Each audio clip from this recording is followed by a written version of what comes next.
같은 말이라도 어떻게 하느냐에 따라서 평가가 달라집니다. 이번 영상에서는 같은 경험을 얘기하더라도 더 좋은 평가를 받는 방법을 알려드리겠습니다. 면접관이 쉴 때는 보통 뭐 하십니까? 이런 질문을 던졌습니다. 여러분이 면접관이라면 다음 1번과 2번 중에서 어떤 지원자에게 점수를 더 줄 것인지 생각해 보십시오.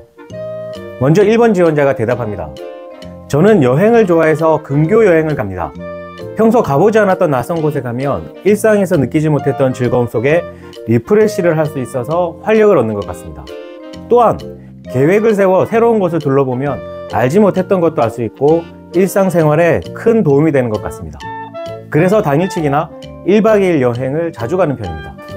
2번 지원자도 대답합니다. 저는 조용한 곳을 찾아 혼자 가는 당일치기 여행을 좋아합니다. 도심을 벗어나 조용하고 고즈넉한 곳을 찾아가는 것만으로도 힐링이 되고 리프레시가 되기 때문입니다. 개인적으로 땡땡 지역의 소나무 숲길을 좋아하는데 산들산들 바람을 맞으며 3km 정도 걸으면 스트레스 해소도 되고 에너지 충전도 되는 것 같아서 자주 찾고 있습니다. 자, 1번과 2번 이 두 지원자의 답변 중에서 여러분은 누구에게 더 좋은 평가를 내리시겠습니까? 저는 2번 지원자의 손을 들어주고 싶습니다. 1번 지원자는 여행이 주는 즐거움 그리고 리프레시를 얘기했습니다. 그쵸? 제가 볼 때 이 답변은 우리가 알고 있는 여행에 대한 피상적이고 일반적인 정보를 전달한 것 같습니다. 이런 답변은 면접관의 귀를 그냥 스쳐 지나가는 것 같아요. 면접관이 귀담아 듣기가 조금 힘듭니다. 반면 2번 지원자는 고즈넉한 분위기 속에서 마음의 안정을 찾는다, 그리고 땡땡 지역의 소나무 숲길을 좋아한다, 이렇게 얘기를 했어요. 이런 구체적인 정보는 면접관의 몰입을 높이고요, 흥미를 끄는 측면이 있습니다. 그래서 지원자의 스타일이나 가치관 그리고 삶에 대한 태도 등을 이해하는데 큰 도움이 됩니다. 그래서 면접관은 이렇게 구체적이고 생생하게 말하는 지원자를 좀 호감 있게 바라보는 경향이 있습니다. 그럼 또 다른 예를 들어 볼게요. 주말에 주로 뭐 하면서 지내세요? 이런 질문에 이렇게 답변합니다. 저는 주말에 가족이나 친구와 백화점이나 쇼핑몰에 가는 경우가 잦습니다. 쇼핑몰을 돌아보면 최신 트렌드 그리고 고객들의 반응을 직접 체험할 수 있기 때문입니다. 최근 한 쇼핑몰에서 진행한 땡땡 제품 팝업 스토어 이벤트를 보면서 소비자들의 미묘한 반응과 소통 방식을 관찰했고 그 경험을 통해 실제 영업 현장에서 고객의 니즈를 어떻게 파악해야 되는지 깨달았습니다. 어떤가요? 백화점, 쇼핑 이런 것에 빠져 사는 된장남이나 된장녀 같지 않죠?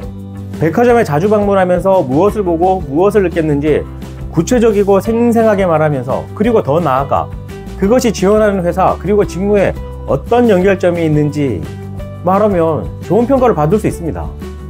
한 가지 예시 하나 더 들어볼까요? 취미가 뭔가요? 이런 질문도 자주 받잖아요.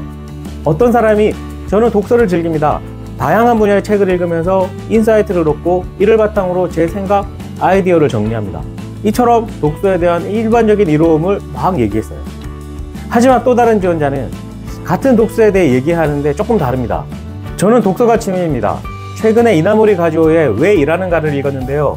책에서 현대인의 워라밸과 직업에 대한 새로운 관점을 배우게 되었습니다. 그 경험이 제 업무 태도에 큰 변화를 가져왔습니다. 자, 여러분, 차이가 느껴지십니까? 대답을 할 때는 구체적으로 생생하게 답해야 같은 소재라도 더 좋은 평가를 받을 수 있다는 거 잊지 마십시오. 앞서 설명한 답변 예시를 참고해서 결정적인 차이를 만들어내기 바랍니다. 끝으로 이 영상이 여러분들에게 도움이 되었다면 구독과 좋아요 그리고 댓글로 여러분들의 생각을 공유해 주십시오. 여러분들의 성공적인 면접을 진심으로 응원하겠습니다. 감사합니다.